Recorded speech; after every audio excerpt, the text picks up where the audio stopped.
ஒரு ஊர்ல சிண்ட்ரெல்லா எனும் ஓர் அழகான பெண் இருந்தாள். ஒரு நாள் சிண்ட்ரெல்லாவின் அம்மா இறந்து விட்டார். சிண்ட்ரெல்லாவின் அப்பா இரண்டாவது திருமணம் செய்து கொண்டார். அவர்களுக்கு 2 பெண் குழந்தைகள் பிறந்தனர். தன் குழந்தைகளுக்கு நல்ல துணியும் உணவும் கொடுத்த சிண்ட்ரெல்லாவின் சித்தி சிண்ட்ரெல்லாவிற்கு எதுவும் கொடுக்கவில்லை. ஒரு நாள் அந்த நாட்டின் அரசர் ஒரு அறிவிப்பு செய்தார். நாட்டில் உள்ள அனைத்து திருமணமாகாத பெண்களை அரண்மனைக்கு விருந்திற்கு அழைத்தார். விருந்திற்கு வந்த பெண்களில் இளவரசருக்கு பிடித்த பெண்ணை இளவரசருக்கு திருமணம் செய்து வைக்கப்படும் என அறிவிக்கப்பட்டது.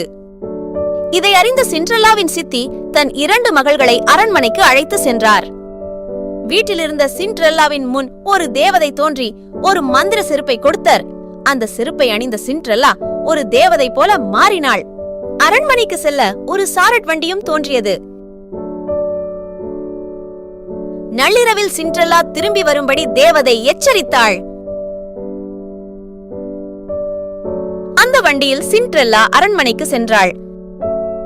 அழகான சிண்ட்ரெல்லாவை பார்த்த இளவரசர் சிண்ட்ரெல்லாவுடன் நடனமாடினார்.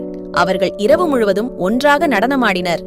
கடிகாரம் 12 மணி அடித்தபோது சிண்ட்ரெல்லா தனது செருப்புகளில் ஒன்றை விட்டுவிட்டு தனது வண்டியை நோக்கி விரைந்தாள்.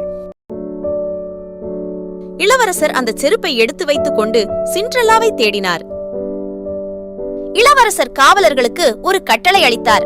நாட்டில் அனைத்து பெண்களையும் அந்த செருப்பை அணிந்து அது யாருக்கு சரியாக இருக்கிறதோ அந்த பெண்ணை அரண்மனைக்கு அழைத்து வர கட்டளையிட்டார்.